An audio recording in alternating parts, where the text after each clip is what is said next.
La Bible révèle que la fin de toute chose est proche et que Dieu appelle tout homme à pouvoir se réjouir de la seconde venue de Jésus-Christ. L'objectif de cette présentation est de vous préparer à être du nombre de ceux qui gardent les commandements de Dieu et le témoignage, la foi de Jésus-Christ. Eh bien, bonjour et bon sabbat à chacun d'entre vous. Bienvenue à ce moment et que la paix du Seigneur, de notre Dieu et Père et de son Fils, notre Seigneur Jésus-Christ, soit avec chacun d'entre vous. Je vous inviterai à pouvoir prier afin que nous puissions entrer dans cette présentation.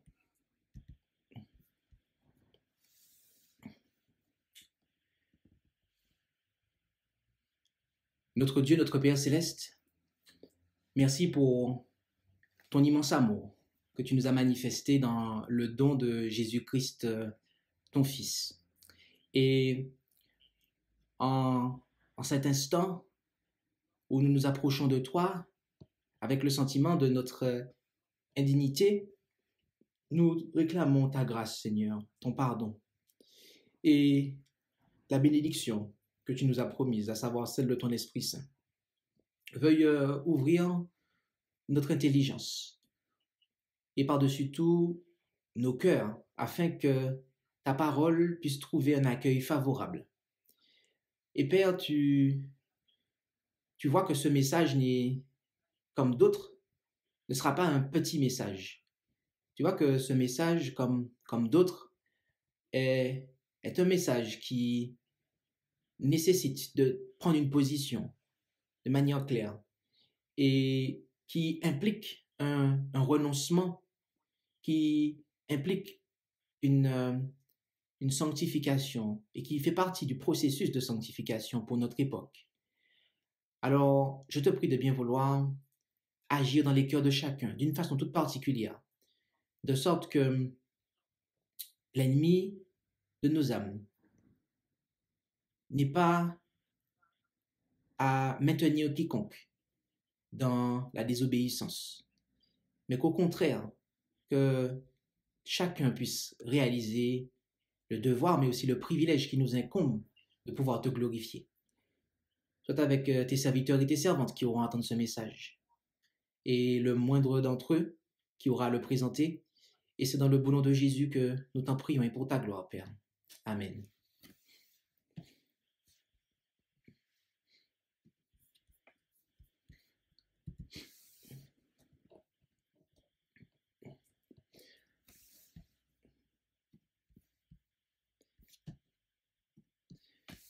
Le titre de cette présentation est la réforme sanitaire.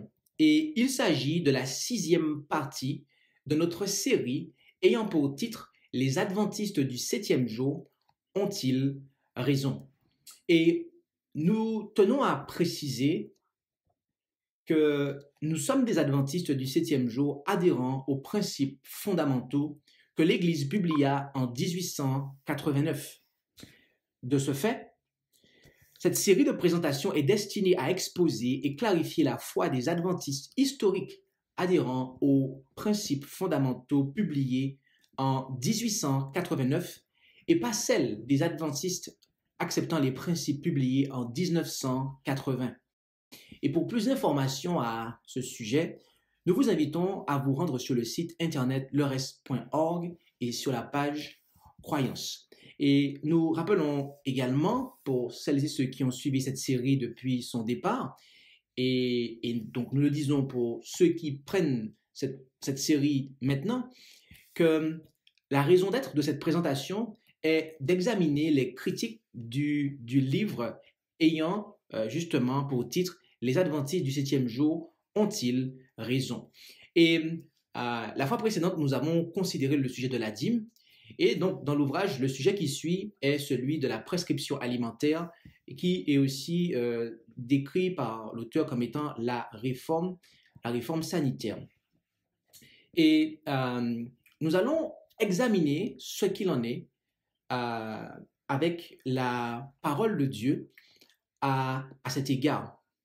Et Mais je tiens à préciser, avant d'aller plus loin, que cette présentation ne sera pas exhaustive, c'est-à-dire qu'elle ne traitera pas tout le sujet de la réforme sanitaire, et qu'en réalité, elle traitera une partie de ce sujet qui n'est pas des moindres et qui est souvent abordé et considéré comme étant le point principal, qui sera l'aspect de l'alimentation. D'accord? Puisque dans l'ouvrage en cours d'examen, c'est ce point-là sur lequel insiste l'auteur.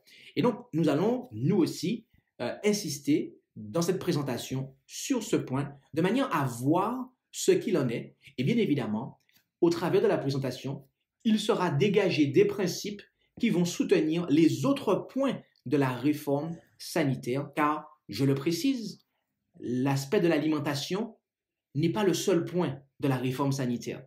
Beaucoup d'adventistes pensent que l'alimentation est le seul point de la réforme sanitaire. Or, cela n'est pas le cas. Donc, soyons clairs là-dessus. Cela étant dit, et ce cadre étant posé, nous allons considérer quel était le régime originel de l'homme. Et en Genèse, chapitre 1, verset 29, nous lisons « Et Dieu dit, voici, je vous ai donné toute herbe portant semence, qui est à la surface de toute la terre, et tout arbre qui a en soi du fruit d'arbre portant semence. Ce sera votre nourriture. » Est-il marqué? Amen. Donc ici, nous avons une déclaration faite par Dieu à l'humanité, à savoir à ce moment-là à Adam et Ève, nos premiers parents, où il leur est expliqué que les graines, les fruits, les noix et les légumes, eh bien, étaient ce qui devait constituer le régime, d'accord? Ok, donc tout ce qui est fruits d'arbres portant semence sera la nourriture. Donc, à savoir, tout ce qui est graines, fruits, noix, voilà, très précisément, graines, fruits, noix, cela, et légumes aussi, devaient constituer la nourriture de l'homme.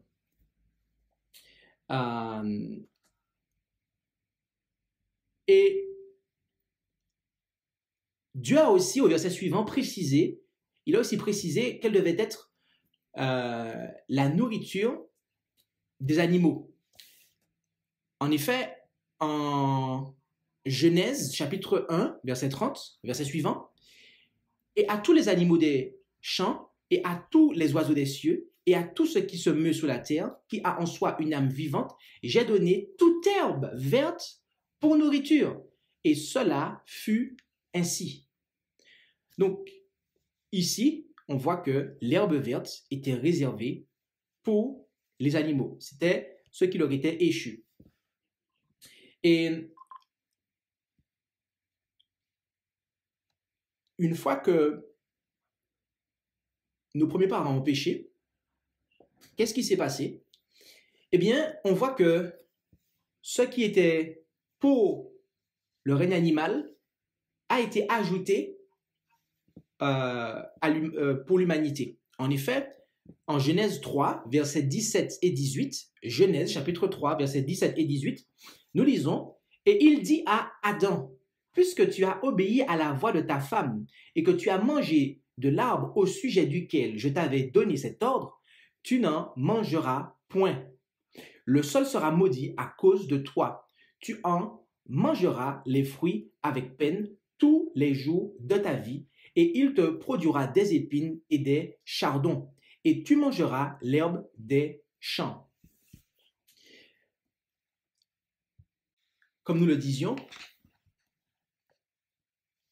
l'herbe des champs, d'accord, qui avait été prescrite pour les animaux, ont été ajoutées au régime de l'homme après le péché. Jusqu'ici, nous avons un régime qui est, on peut qualifier de végétalien même. On peut le qualifier comme tel. Ok? Nous allons lire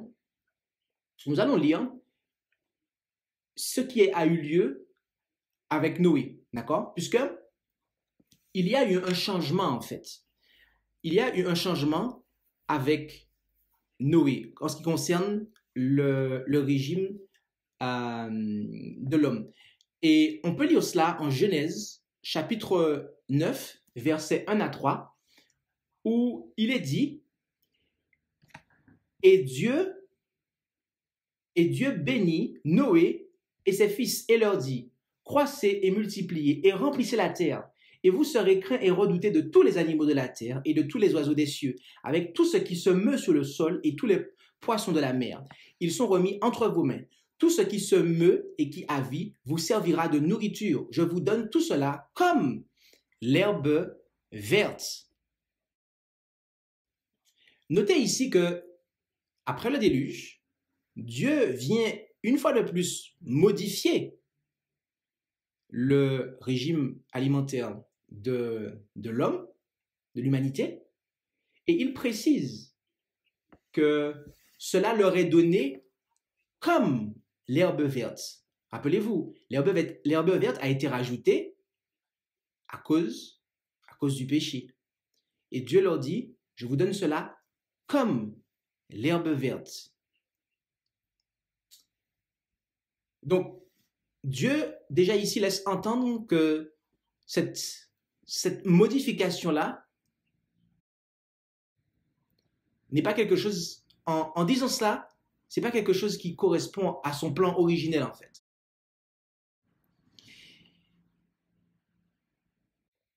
Et j'aimerais que nous puissions considérer, arriver à ce stade, un point intéressant.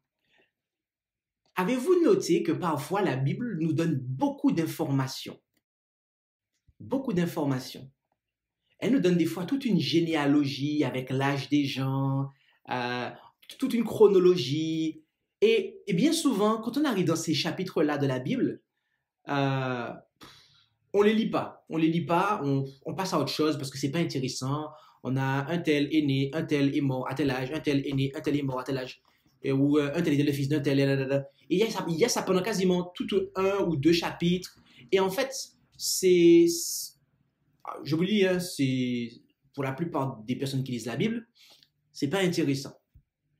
Mais mes amis, si ça se trouve dans la Bible, c'est que c'est intéressant pour nous, même si nous ne le trouvons pas intéressant.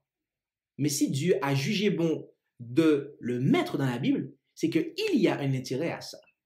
Et donc, nous allons nous intéresser à l'espérance de vie des antédiluviens.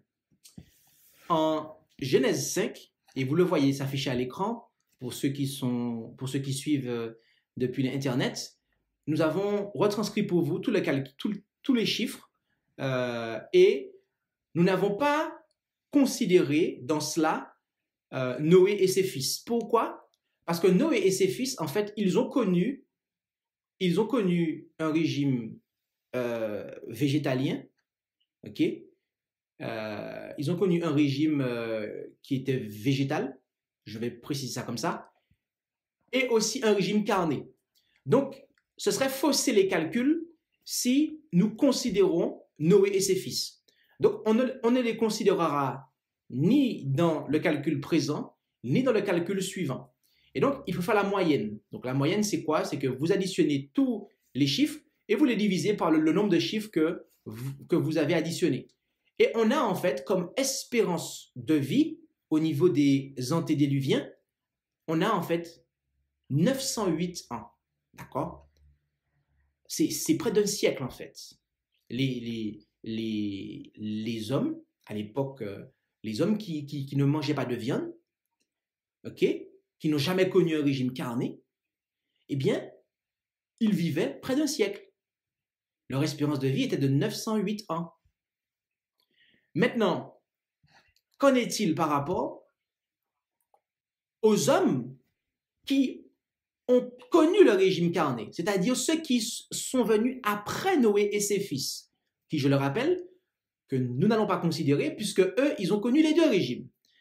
Alors, allons à la slide suivante qui retrace pour nous les chiffres et le calcul.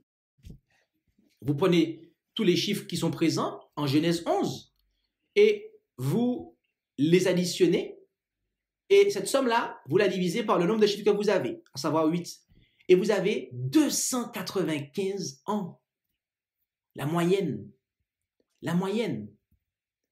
Rappelez-vous que les antédiluviens vivaient près de 1000 ans. Et là, on a près de 300 ans. Donc, l'écart moyen de l'espérance de vie est de combien? Entre les anté et les post-diluviens, il est de 613 années. Le régime alimentaire change. Et qu'est-ce qui s'opère dans l'espérance de vie de l'humanité? Vous avez 600 ans qui disparaissent. 600 ans d'espérance de vie qui disparaissent. Voilà à quoi servent notamment les chiffres dans la Bible. Voilà à quoi servent les chiffres. C'est ennuyant quand on les lit, mais c'est quand on les étudie et quand on les applique et quand on veut comprendre que là, ils se révèlent très utiles. Donc, au travers de cela, nous comprenons en fait en soi que, en fait, le régime carné, ce n'est pas quelque chose qui est idéal.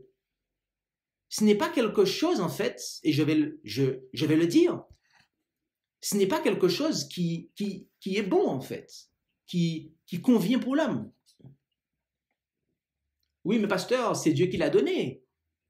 C'est Dieu qui l'a donné. C'est Dieu qui l'a donné. J'ai une question à vous poser.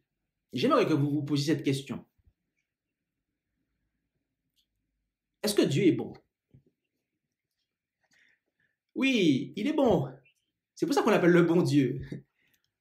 Alors, si vous avez répondu ça, eh bien, c'est une première bonne réponse que vous avez.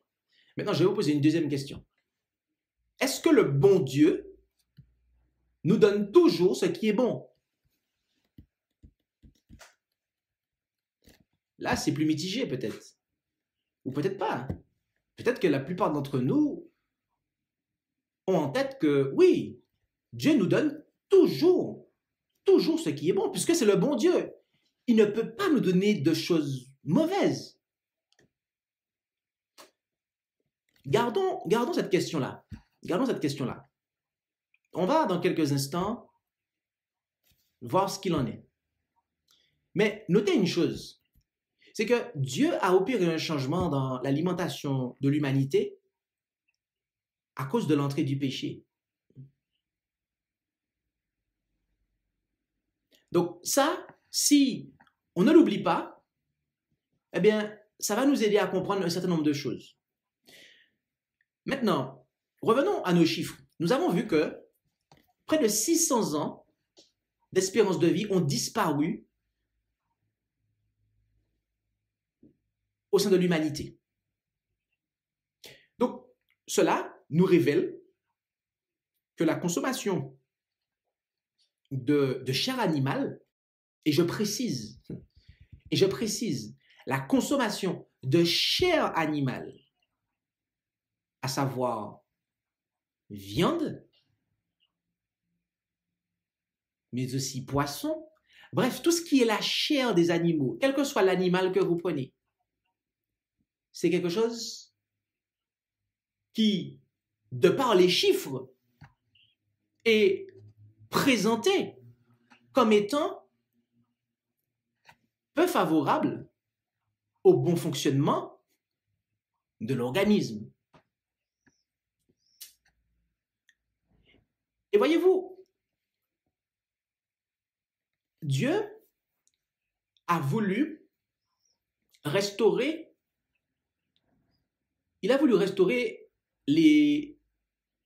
ce qu'il avait donné à l'humanité au départ. En effet, on peut le voir en Exode, chapitre 16, verset 35. Exode, chapitre 16, verset 35. Et les enfants d'Israël mangèrent la manne 40 ans jusqu'à ce qu'ils fussent venus dans un pays habité. Ils mangèrent la manne jusqu'à ce qu'ils fussent venus à la frontière du pays de Canaan. Donc, Dieu a donné aux enfants d'Israël, pendant 40 ans, de la manne.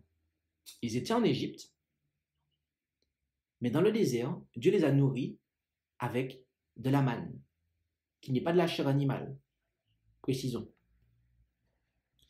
Et ce bon pays, notez maintenant comment Dieu le présente. Notez l'avenir. L'avenir que Dieu propose, ou je dirais proposait aux enfants d'Israël d'avoir. En effet, en Deutéronome 8, versets 7 et 8, Deutéronome chapitre 8, versets 7 et 8, il est dit, car l'Éternel ton Dieu va te faire entrer dans un bon pays. Donc, ce bon pays dans lequel ils sont rentrés au bout de 40 ans, après avoir mangé de la manne. Et notez comment il va décrire ce bon pays. Un pays de torrents d'eau, de sources, de flots jaillissant par la vallée et par la montagne. Un pays de blé, d'orge, de vignes, de figuiers et de grenadiers. Un pays d'oliviers donnant l'huile et de miel. Lorsque Dieu décrit ce bon pays, ok? Lorsque Dieu décrit ce bon pays, il n'est pas en train de dire un pays où il y a de bons poissons que tu pourras faire frire, un pays où il y a des bœufs qui sont bien gras, que tu pourras... C'est pas ce que Dieu est en train de dire en fait. Dieu est en train de présenter le pays avec ses productions en fait.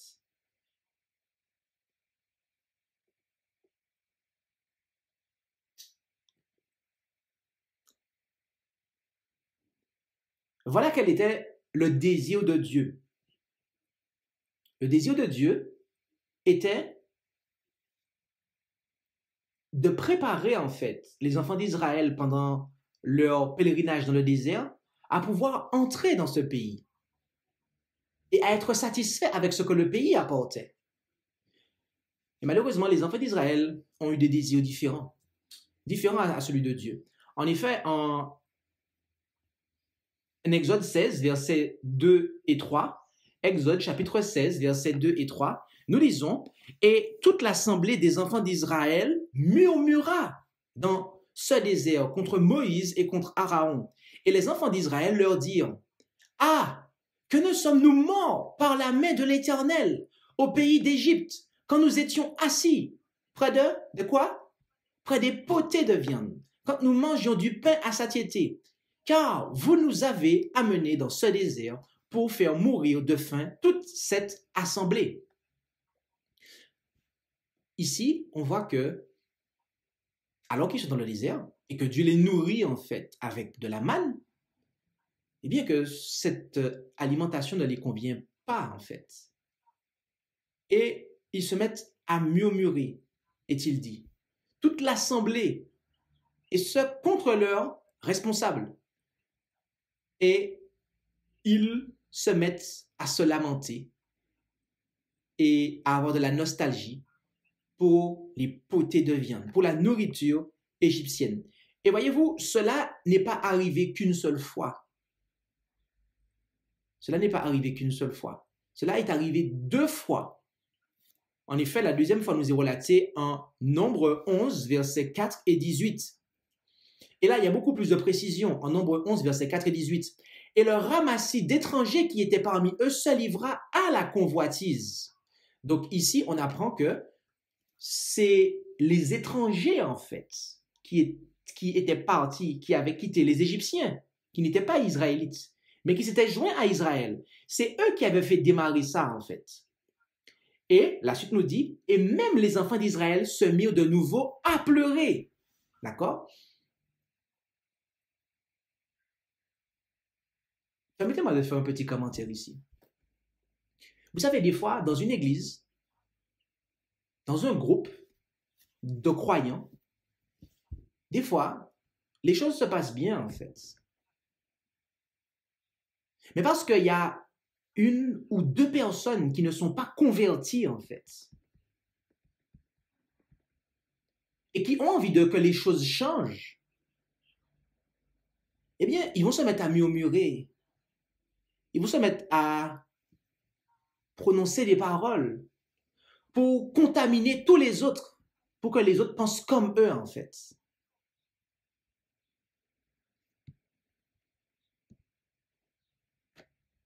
Et c'est ce qui s'est passé au ciel, en fait.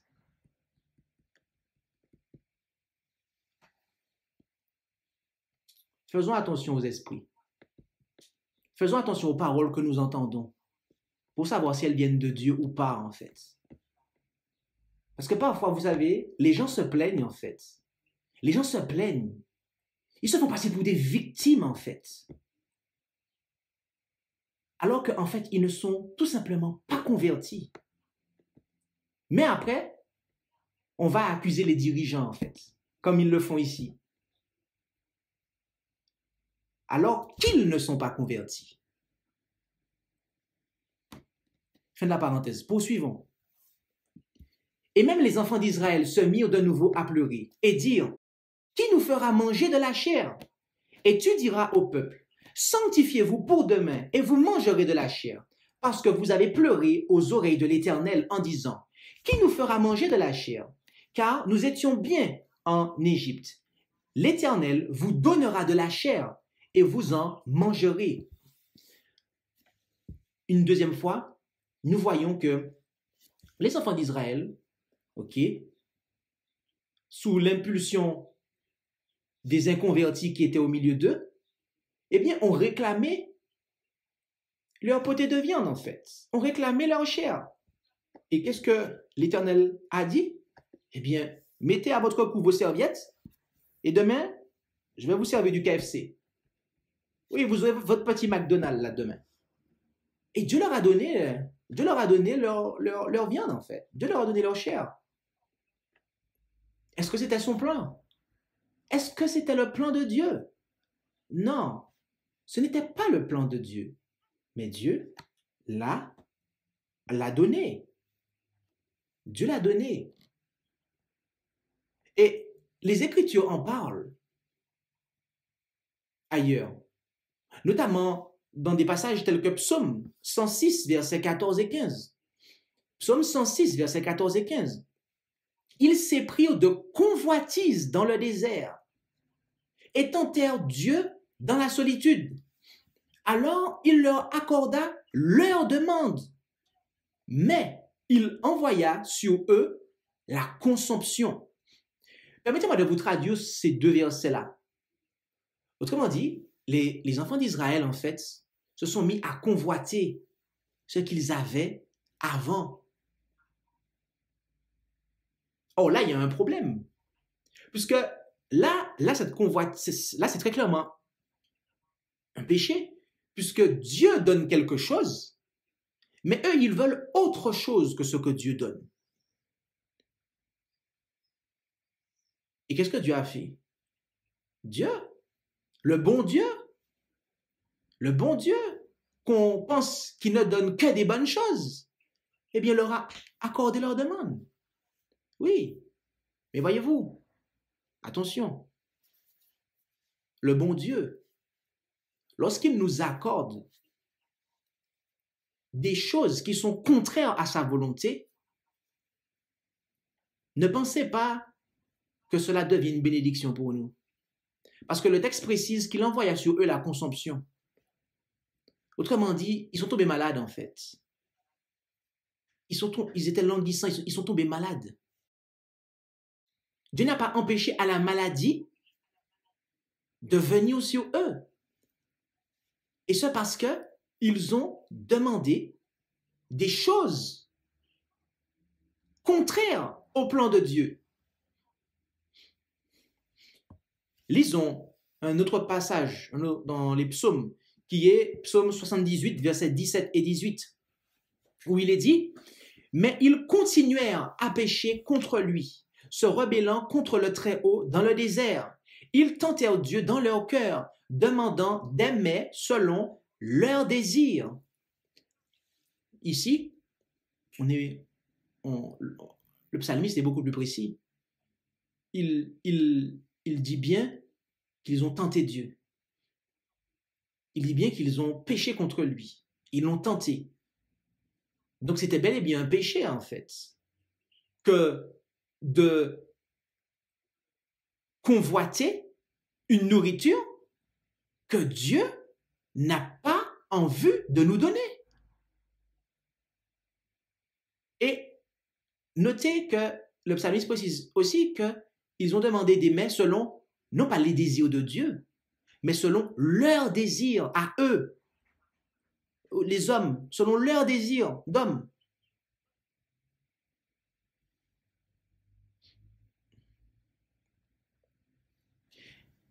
Et voyez-vous, face à cela, comme on l'a vu, Dieu, face à un peuple aussi rebelle, eh bien, il lui accorde ce qu'il demande. Il lui accorde ce qu'il demande. Et donc, il va en fait établir les choses pour eux. Il va établir les choses et même en faire des lois. En effet, lisons cela. Deutéronome 12, versets 15 et 20. Deutéronome 12, versets 15 et 20. Toutefois, tu pourras tuer et manger de la chair, selon tous tes désirs, dans toutes tes portes, selon la bénédiction que l'Éternel ton Dieu t'aura donnée. Celui qui sera souillé et celui qui sera pur en mangeront, comme on mange du daim et du cerf. Verset 20. Quand l'Éternel ton Dieu aura élargi ta frontière, comme il t'en a parlé, et que tu diras, je voudrais manger de la chair, parce que ton âme souhaitera de manger de la chair, tu pourras en manger selon tous tes désirs. Notez ici que l'Éternel en fait une loi, en fait.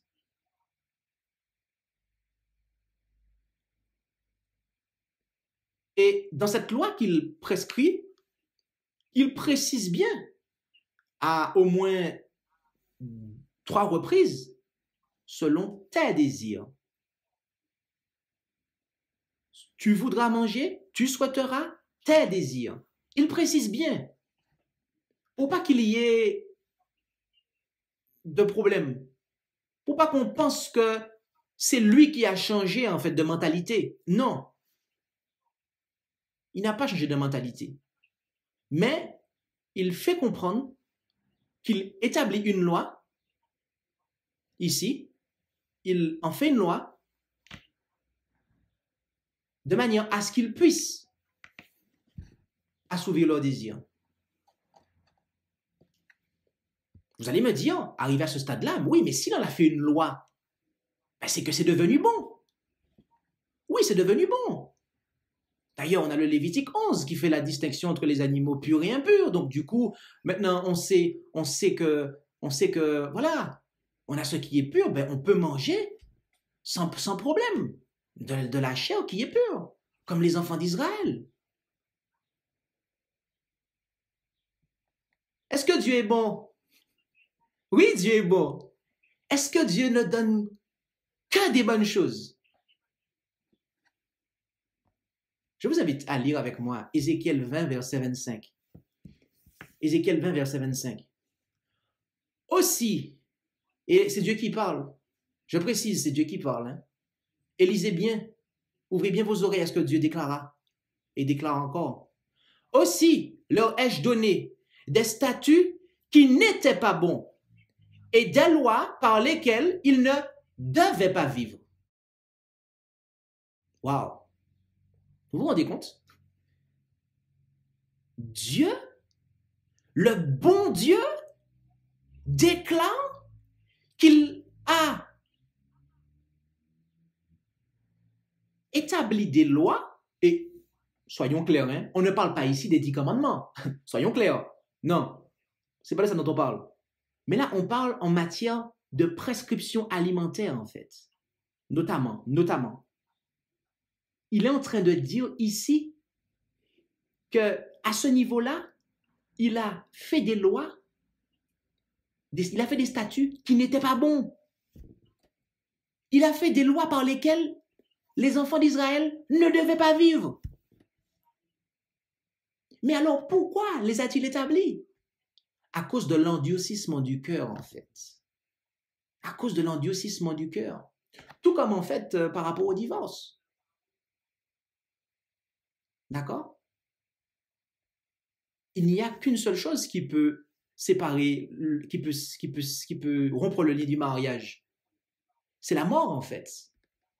Et, bien évidemment, le péché d'adultère, mis à part la mort, est le seul élément qui peut venir rompre le lien du mariage.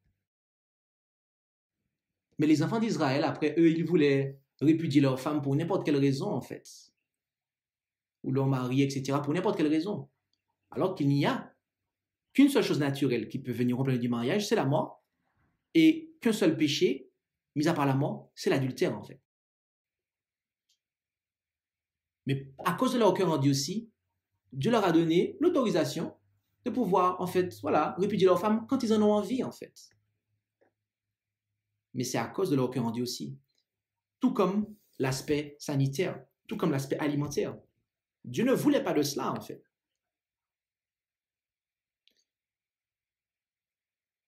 Donc, la réponse est oui, Dieu est bon. Mais non, il ne donne pas toujours de bonnes choses. Et ça arrive quand nous-mêmes, on est endurcis et entêtés. À ce moment-là, eh bien, Dieu, pour limiter la casse dans notre corps, dans notre esprit, il met des lois, mais c'est pas idéal, c'est pas l'idéal, c'est pas bon en fait. C'est pas bon. Et voyez-vous, on se contente de ce qui n'est pas idéal, on se contente de ce qui est passable. On a des standards, des niveaux qui sont peu élevés en fait. Et donc on va se complaire en fait dans la consommation de chair animale. Oui, parce que c'est pur. Oui, parce que Dieu a dit que c'est pur. Donc voilà, on peut en manger selon tous mes désirs. Oui, précisons-le, selon tous nos désirs, selon nos désirs à nous. Mais ce ne sont pas les désirs de Dieu en fait.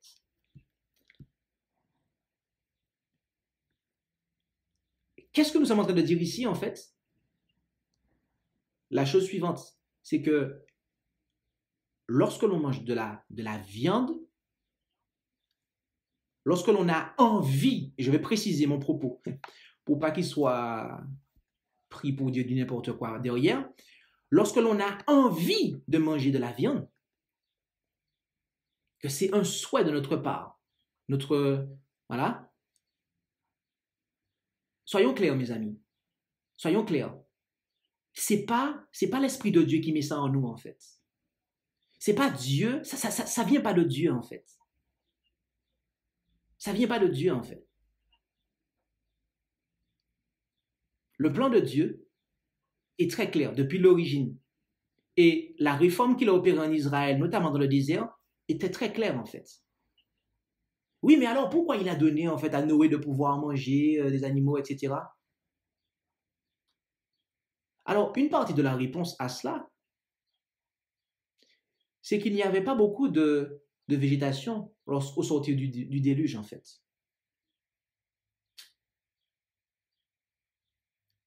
Et la deuxième partie de la réponse à cette question,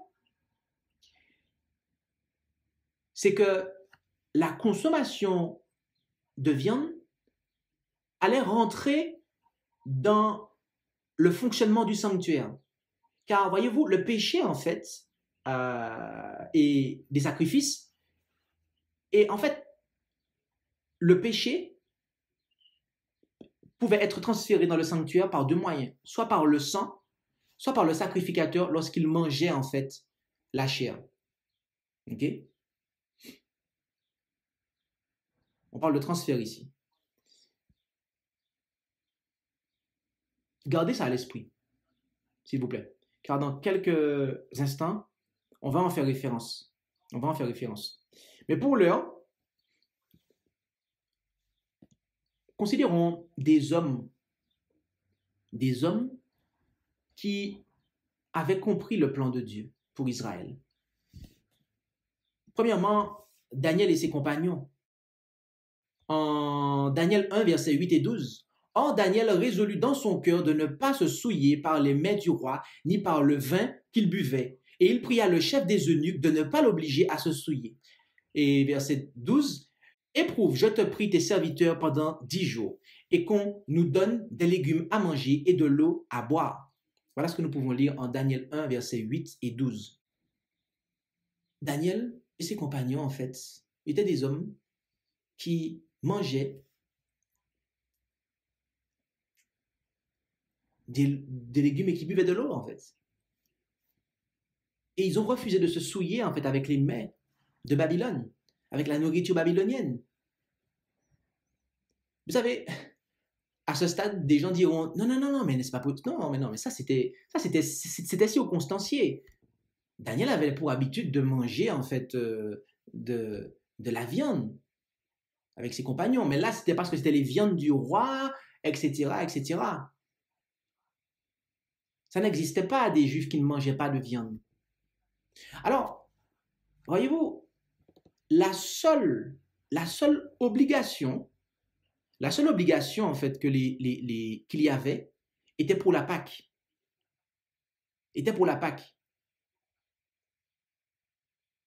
Mais mis à part ça, quelle obligation qu'il y avait de manger de la viande, en fait?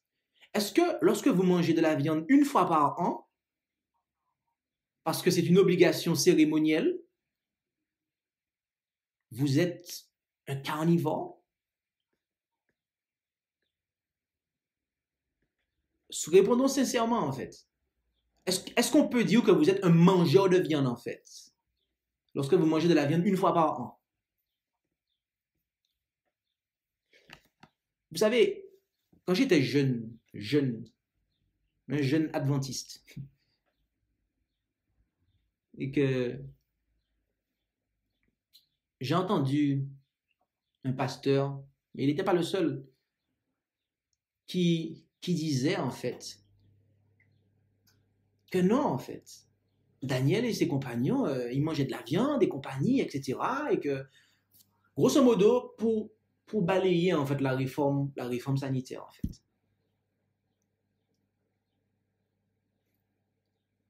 Mes amis, lisons un témoignage. The Youth Instructor, August 18, 1898, paragraphe 9. Daniel et ses compagnons furent mis à l'épreuve. Ils se placèrent pleinement du côté de la justice et de la vérité. Ils n'ont pas agi de manière capricieuse, mais intelligente. Ils décidèrent que, comme la viande n'avait pas fait partie de leur régime dans le passé, elle ne devrait pas y entrer à l'avenir. Et comme le vin avait été interdit à tous ceux qui devaient s'engager dans le service de Dieu, ils décidèrent qu'ils n'en prendraient pas. Que dit le témoignage? Notez qu'ici, elle s'adresse à la jeunesse adventiste parce qu'elle écrit dans un magazine qui est réservé aux jeunes. Et elle fait comprendre très clairement aux jeunes adventistes, en fait, que Daniel et ses compagnons n'ont pas mangé les viandes du roi, non seulement parce que c'était souillé, mais aussi parce qu'ils n'avaient pas, en fait, habitude de manger ça, en fait.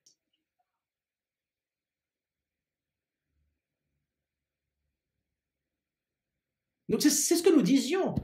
Lorsque vous mangez de la viande une fois par an, parce que c'est une prescription cérémonielle, est-ce que ça fait de vous un mangeur de viande? Pas du tout. On ne peut pas dire que vous êtes un mangeur de viande.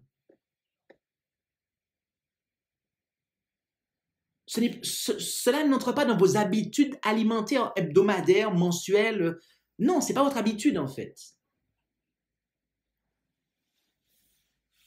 Cela ne faisait pas partie de leur régime, autrement dit, en fait. Lorsque vous mangez de la viande une fois par an, on ne peut pas dire que c'est votre régime alimentaire, autrement dit. Non. Le témoignage est clair, mes amis. Et le témoignage est adressé aux jeunes adventistes. Alors, comment se fait-il que dans l'adventisme, il y a des pasteurs qui n'ont même pas compris cet enseignement-là qui est adressé à la jeunesse adventiste? Se pourrait-il que la formation de certains pasteurs adventistes soit inférieure à celle de la jeunesse adventiste de l'époque d'Ellen White? Ah, moi, je crois. Je crois qu'il y a des pasteurs adventistes qui ont une formation théologique bien inférieure à celle que les adolescents, les jeunes adventistes recevaient à l'époque d'Ellen White, en fait. Prenons un deuxième exemple, qui est celui de l'homme qui prépara la première venue de Jésus sur terre. En Matthieu 3, versets 3 et 4. Matthieu 3, versets 3 et 4. Car c'est celui dont Ésaïe le prophète a parlé, déclara Jésus au sujet de Jean, en disant, voix de celui qui crie dans le désert, préparez le chemin du Seigneur, redressez ses sentiers. Arrêtons-nous ici. Notez cela. Notez que la mission de Jean-Baptiste est de préparer le chemin du Seigneur, est de redresser ses sentiers. Ah bon? Et qu'est-ce que ça implique? Qu'est-ce que ça implique? Poursuivons. Or, ce Jean avait un vêtement de poil de chameau et une ceinture de cuir autour de ses reins. Arrêtons-nous ici. Qu'est-ce qu'on a là? Là, on a en fait Jean qui, on décrit en fait son témoignage, on décrit son exemple en fait. Et là, il y a un exemple et un témoignage en matière de modestie. De modestie. Mais pas que. La suite nous le montre. Et sa nourriture était des sauterelles et du miel sauvage. Jean n'était pas un exemple et un témoignage en matière de modestie vestimentaire, mais aussi en matière de régime alimentaire.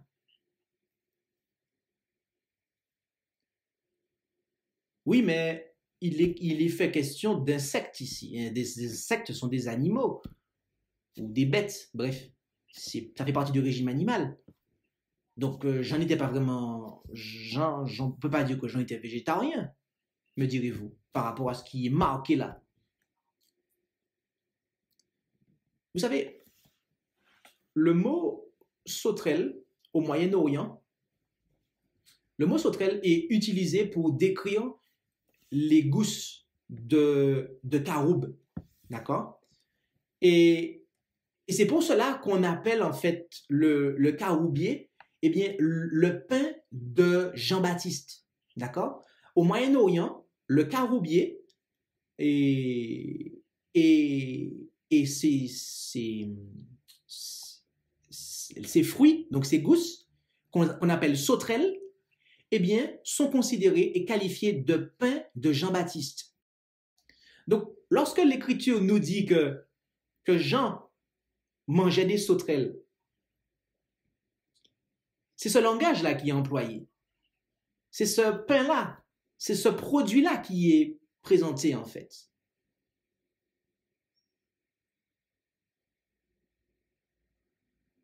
Cela est riche en protéines. Et lorsque vous ajoutez à cela du miel sauvage, et on précise sauvage, pas du miel qui est fabriqué en Chine hein, avec du glucose, hein, non, du miel sauvage, d'accord?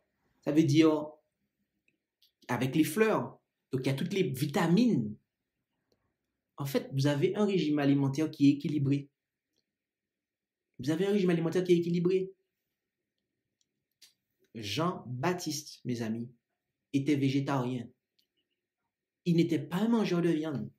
Et là encore, le témoignage nous le dit. En effet, dans Christian Temperance and Bible Hygiene, à la page 38, paragraphe 5, Jean s'était séparé de ses amis et des luxes de la vie, vivant seul dans le désert et se sustentant avec un régime purement végétal. Un régime purement végétal. Voilà ce que dit le témoignage. Donc, nous avons des hommes qui ont compris le plan de Dieu, le plan que Dieu avait pour Israël. Et voyez-vous, le dernier de ces hommes que nous venons de considérer, Jean-Baptiste, eh bien, il était celui qui, rappelez-vous, devait préparer la première venue de Jésus sur la terre.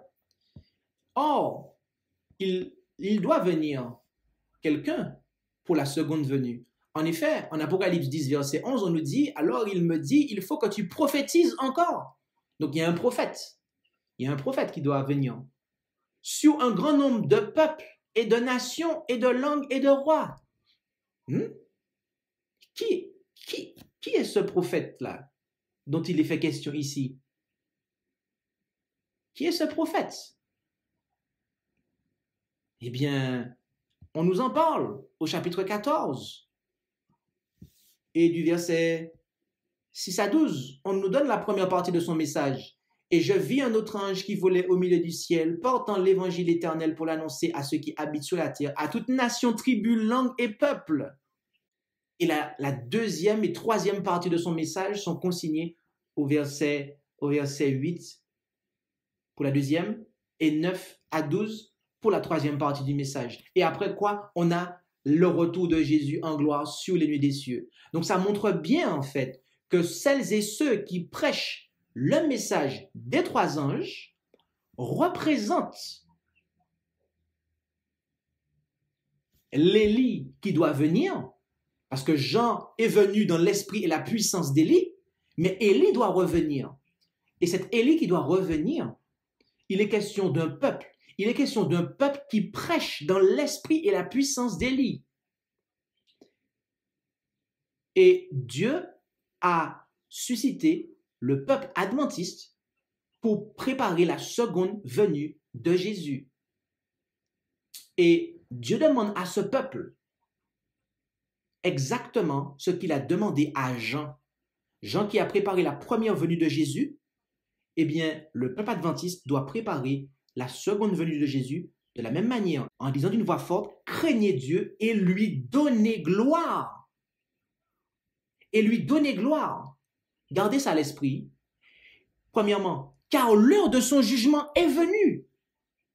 Et gardez bien ça à l'esprit aussi, le jugement. Donnez gloire à Dieu et l'aspect du jugement. Et adorez celui qui a fait le ciel, la terre, la mer et les sources d'eau.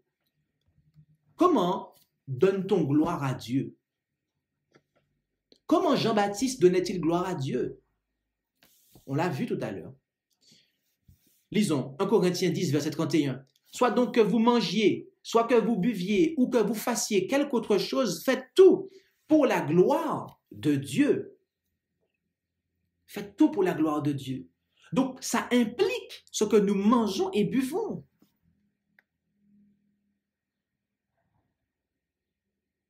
Et dans le texte que nous avons mis en référence en bas, 1 Corinthiens 12, versets 1 et 2, « Je vous exhorte donc, frères, par les compassions de Dieu, à offrir vos corps en sacrifice vivant, saint, agréable à Dieu. C'est votre culte raisonnable. » Donc, nos corps doivent être offerts à Dieu en sacrifice vivant.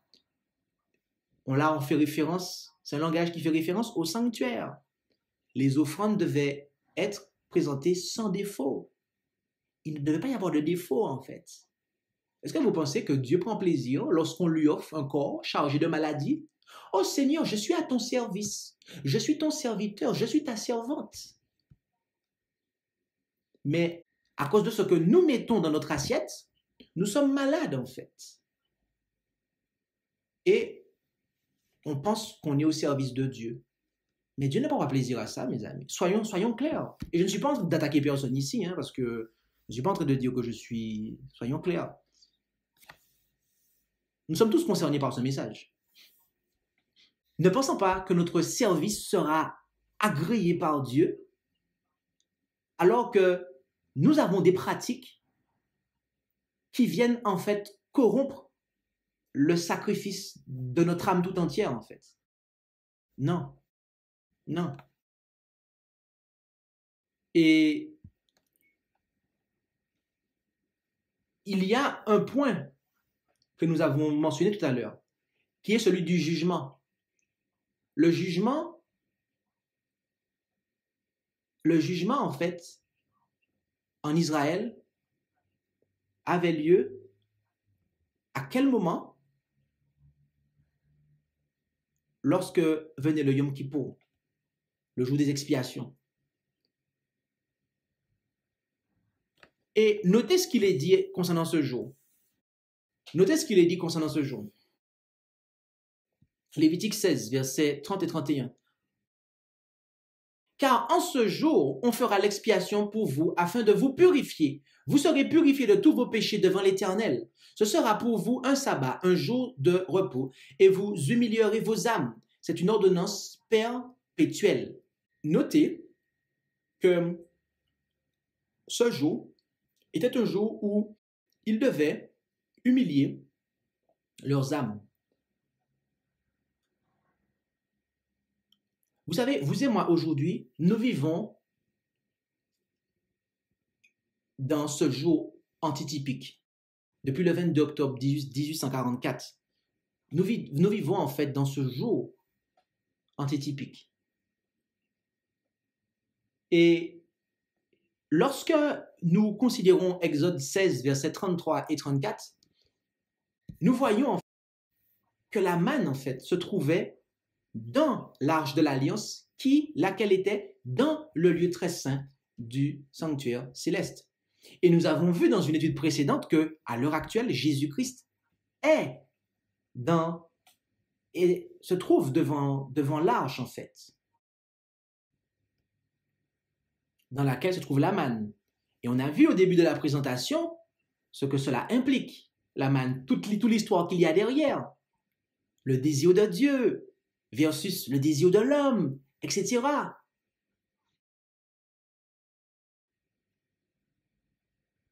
Gardez ça à l'esprit, hein. S'humilier, jour du jugement, lieu très saint, la manne. Gardez ces 4 points à l'esprit. Ok, maintenant, lisons un passage qui se trouve en Ésaïe 22, versets 12 à 14. Ésaïe 22, versets 12 à 14. Et tandis que le Seigneur, l'Éternel, des armées, vous appelait en ce jour à pleurer, à gémir, à vous raser la tête et à ceindre le sac. De quoi il s'agit ici? Lorsque vous êtes en train de pleurer, de gémir, etc. De quoi il s'agit en fait? C'est de vous humilier en fait. D'accord. Notez la suite. Voici de l'allégresse et de la joie.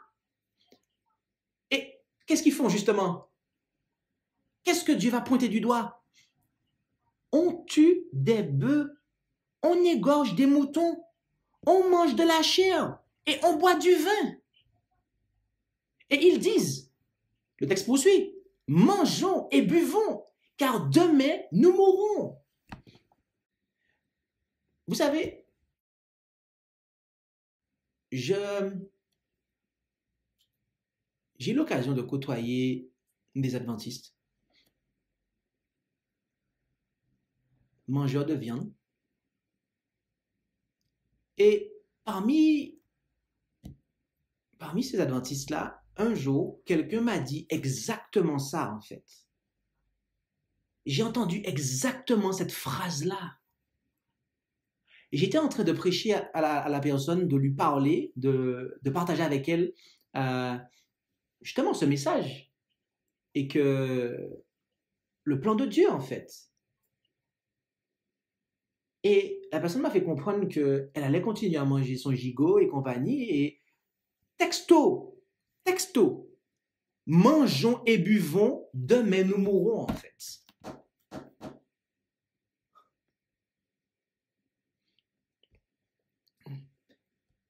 Vous savez, ce que je pense dessus, cela ne vous intéresse pas. Mais par contre, ce que Dieu pense à ce sujet, cela doit vous intéresser. Et voilà ce que Dieu pense, mes amis. Mais voici ce que l'Éternel des armées m'a fait entendre. Jamais cette iniquité ne vous sera pardonnée, que vous n'en mouriez, dit le Seigneur, l'Éternel des armées. C'est un langage qui est fort. C'est un langage qui est fort. Mes amis, à quoi cela fait-il référence?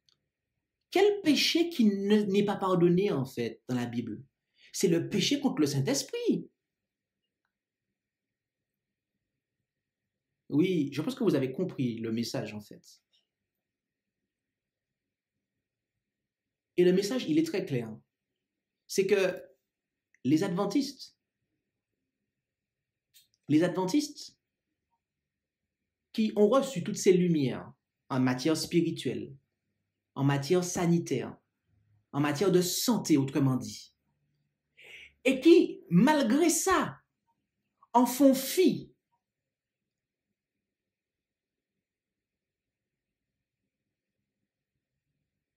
et qui désirent continuer en fait à assouvir leur faim et leur soif non sanctifiée, Dieu déclare que ce péché sera impardonnable en fait. Parce qu'en agissant ainsi, il pêche contre le Saint-Esprit en fait. Parce que Dieu a révélé des choses. Et face à cela, on a des hommes qui persistent en fait à ne pas vouloir entrer dans le plan de Dieu en fait.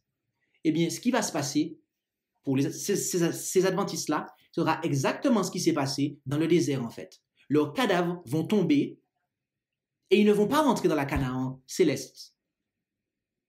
Leurs cadavres vont rester sur terre, mes amis. Leur corps, leur chair vont rester sur terre. Ils ne vont pas rentrer au ciel, en fait.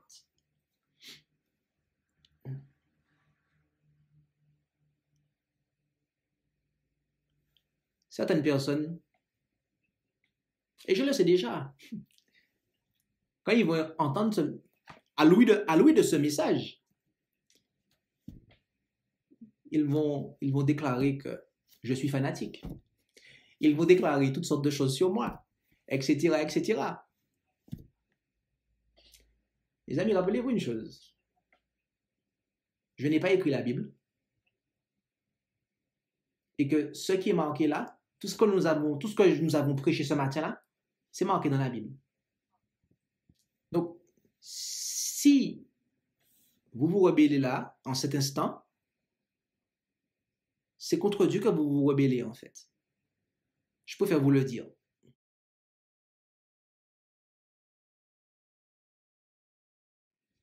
On va conclure avec 3 passages. Le premier est Ésaïe 65, verset 25. Ésaïe 65, verset 25. Le loup et l'agneau paîtront ensemble. Le lion mangera de la paille comme le bœuf, et le serpent aura la poussière pour sa nourriture. On ne fera plus de mal, et on ne détruira plus sur toute ma montagne sainte, a dit l'Éternel. Notez que ici, on nous parle de ce qui se passera sur la nouvelle terre. Et on nous dit ici que on ne fera plus de mal. On ne détruira plus sur toute la montagne sainte. Autrement dit, au ciel, en fait, on ne va pas égorger des animaux pour les manger, en fait. Et rappelez-vous, arrivé à ce stade-là, rappelez-vous une chose, c'est que les adventistes du 7e jour sont censés préparer la seconde venue de Jésus. Donc, nos yeux sont censés être rivés vers le ciel. On doit, en fait, vivre les choses du ciel, en fait. Mes amis, est-ce qu'on peut vraiment préparer la venue de Jésus?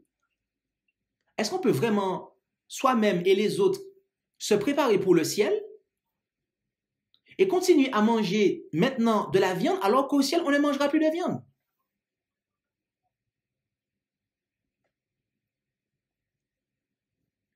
Je laisse chacun répondre à la question. Mais voyez-vous, ma logique ne me permet pas de dire que oui, en fait. Ma logique ne me permet pas de dire que au ciel, on ne mange pas de viande. Moi, je suis un adventiste, je fais partie du peuple qui peut par le retour de Jésus. Eh bien, je peux faire différemment, en fait. Non, mes amis. Il y a un point, avant d'aller de l'avant, que j'aimerais clarifier. C'est que, voyez-vous, du moment que Jésus-Christ a été crucifié à la croix, les sacrifices d'animaux n'ont plus lieu d'être. Les sacrifices d'animaux n'ont plus lieu d'être. Le premier animal qui est mort sur la terre, on comprend que c'est Dieu qui l'a en fait sacrifié pour offrir des vêtements de peau à nos premiers parents. Il a été sacrifié, offert en raison du péché. Jésus-Christ est l'agneau de Dieu qui ôte le péché. Donc, du moment que Jésus-Christ est monté sur la croix, il n'y a plus lieu d'ôter la vie aux animaux.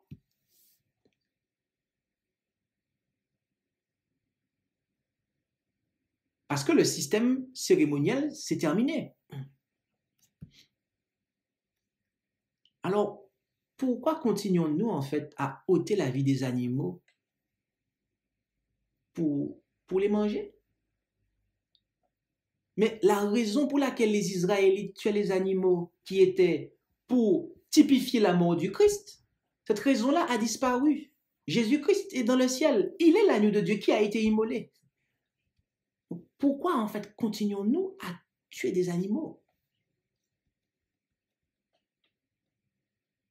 Pourquoi continuons-nous à tuer des animaux? Alors, il y a une raison. Et je pense que le passage suivant apporte la réponse à la question. Rendons-nous dans Philippiens 3, versets 18 à 20. Philippiens 3, versets 18 à 20. Car plusieurs, je vous l'ai dit souvent, et maintenant je vous le redis en pleurant, se conduisent en ennemis de la croix de Christ. Leur fin sera la perdition. Leur Dieu, c'est leur ventre.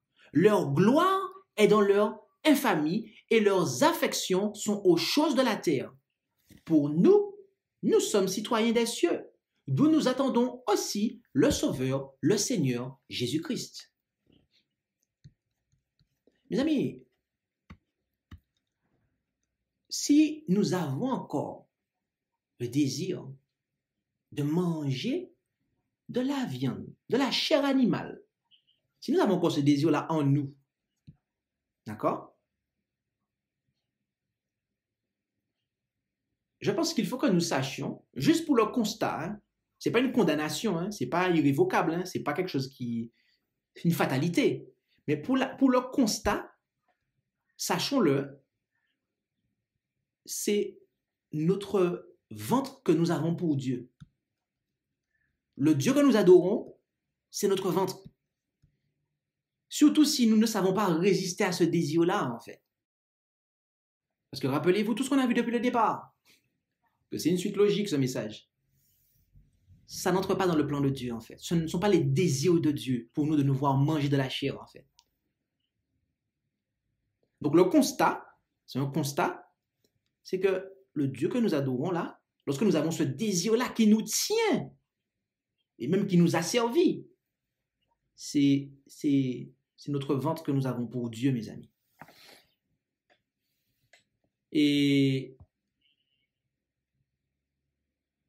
Mais nous devons, en tant que citoyens des cieux, eh bien, avoir nos yeux fixés vers le Christ. D'accord? Nous devons avoir nos yeux fixés sur le Christ.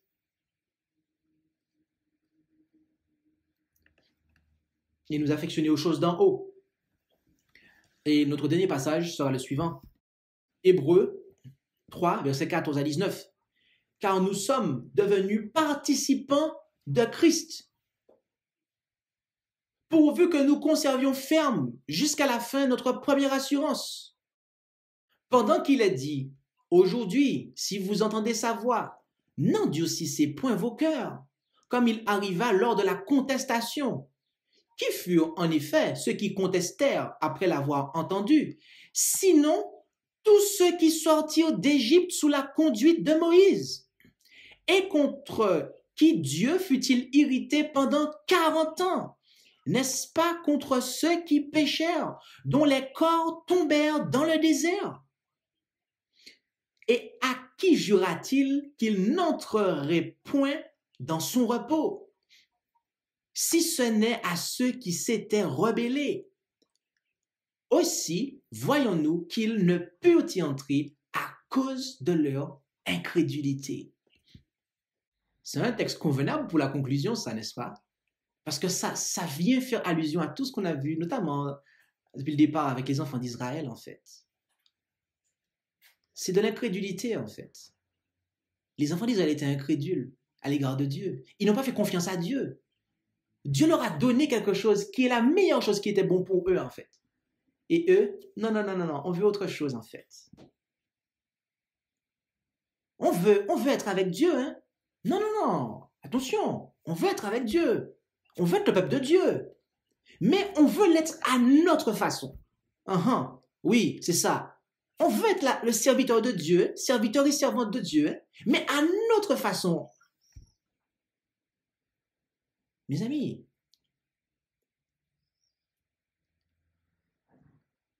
au final, avec Dieu, c'est tout ou rien en fait. Avec Dieu, c'est tout ou rien. Parce qu'ils ne sont pas rentrés en fait. Ceux qui ont péché comme ça, ils ne sont pas rentrés dans le repos de Dieu. Ah oui, ils observent le sabbat, oui. Mais ils ne sont pas rentrés dans le repos de Dieu en fait. Ça signifie quoi en fait? Ils n'étaient pas en Christ. Ils n'étaient pas en Christ. Ils n'étaient pas participants de Christ.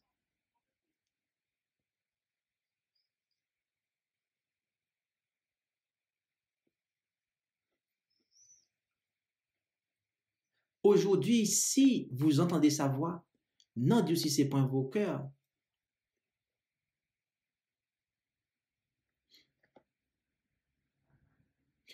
Et contre qui Dieu fut-il irrité pendant 40 ans? N'est-ce pas contre ceux qui péchèrent, dont les corps tombèrent dans le désert? Vous et moi, aujourd'hui, nous sommes dans le désert. Dans le sens que nous sommes en attente d'entrer dans la Canaan céleste. Et voyez-vous, Dieu ne désire pas que, en raison de notre incrédulité, nos corps tombent en raison des maladies que nous nous serons attirés faute de notre désobéissance.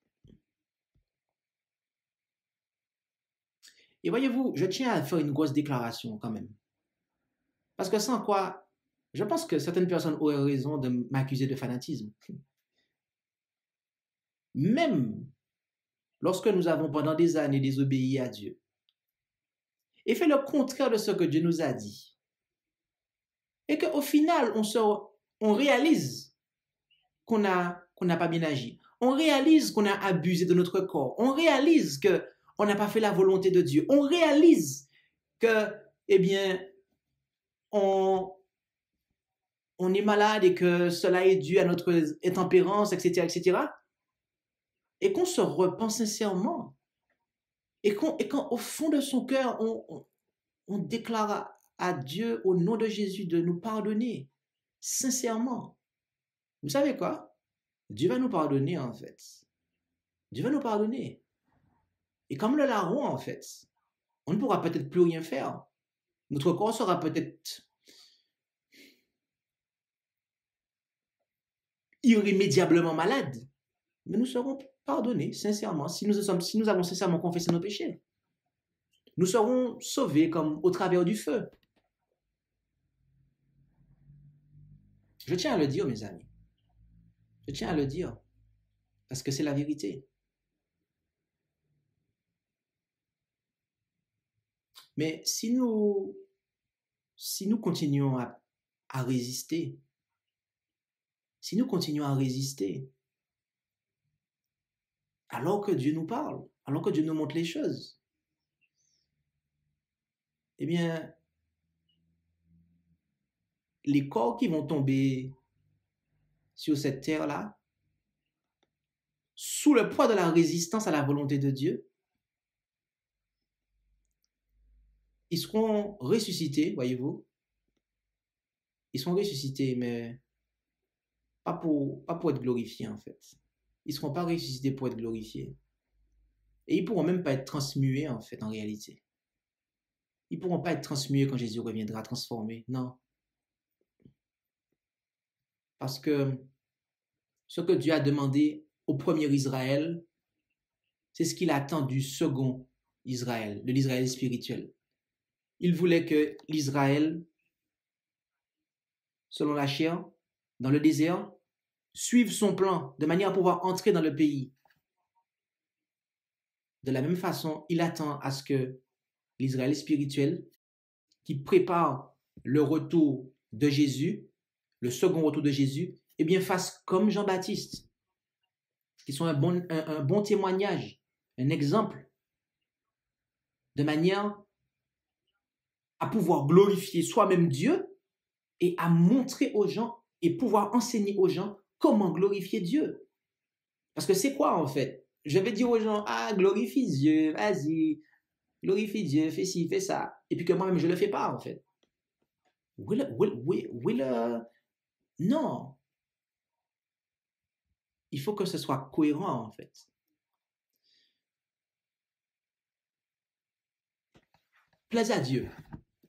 Plaise à Dieu que nous puissions devenir participants du Christ. Plaise à Dieu que nous puissions retenir ferme jusqu'à la fin notre première assurance. Plaise à Dieu que nous puissions crucifier nos désirs mauvais de manière à accepter, à vivre les désirs du bon Dieu qui désire nous donner, il désire nous donner de bonnes choses. Il a des projets de paix et non de malheur pour nous. Oui, mes amis, Dieu a un régime de paix et non de malheur pour nous. Et il désire que nous puissions passer à ce régime. Il désire que nous puissions, et pour cela, il faut qu'il y ait une transformation dans notre cœur. Alors, puissions-nous demander à Jésus de changer notre cœur mauvais et de comprendre le plan et de lui demander la force de mettre en application ce plan qu'il a pour nous. Que Dieu nous bénisse tous. Amen. Je vous invite à pouvoir prier et à vous prosterner là où c'est possible pour cela. Notre Dieu, notre Père céleste, nous te remercions pour ta parole dans laquelle tu nous instruis, dans laquelle tu nous parles et tu nous montres quel est le plan que tu as pour nous.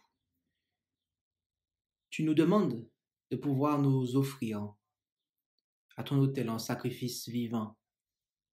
Tu nous demandes de pouvoir te glorifier. Et tu ne te contentes pas de nous le demander, mais tu nous présentes comment le faire. Alors, puissions-nous, Père, ne pas résister à ta voix. Puissions-nous réaliser le devoir, mais aussi le privilège qu'est le nôtre de pouvoir te donner gloire au travers de tous les aspects de notre vie. Veuille aider chacun d'entre nous, car tu vois la difficulté qu'est la nôtre. Tu vois les mauvais désirs que nous avons. Et tu vois comment nous prenons plaisir aussi à ces mauvais désirs. Au nom de Jésus, veuille nous délivrer de ces désirs. Veuille purifier, Seigneur, notre palais, notre langue. Veuille purifier, Seigneur, notre organisme tout entier par le sang de Jésus. Que tu puisses nous sanctifier, de sorte que nous puissions être en mesure de présenter nos corps et notre esprit en sacrifice vivant et que nous soyons prêts, dans de bonnes dispositions pour pouvoir, être à ton service et être parmi ceux qui seront fin prêts et qui auront préparé d'autres pour le glorieux retour de ton Fils, notre Seigneur Jésus-Christ. Bénis chacun d'entre nous, Père, et c'est dans le beau nom de Jésus que nous t'en prions. Amen. Merci d'avoir écouté cette présentation avec intérêt. Pour plus d'informations, consultez notre site internet lereste.org et suivez-nous sur Facebook ainsi que sur YouTube à @lereste. Vous pouvez aussi nous contacter par email à info@lereste.org ou par téléphone au +33 6 12 60 13 69.